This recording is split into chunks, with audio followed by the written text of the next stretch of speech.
नोबत, तो धर्मद्वेष्टा बहलोल बहुतच बळबळ करीतो.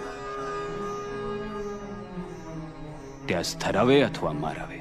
शक्यतो मारावेच, कोणतीही दया माया न दाखवता.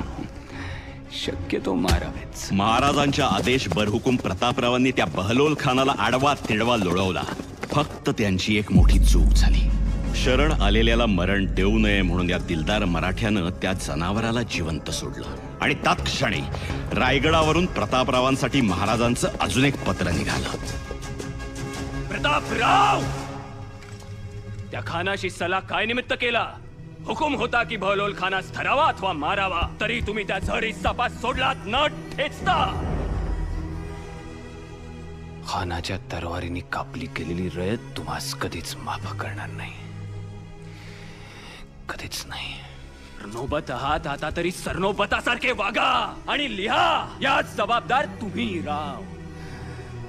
दिसता क्षणी त्या जनावरास करतीस मिळवा, खानास करतीस मिळवल्या विना आम्हास रायगडी तोंड टाकू नका. जा.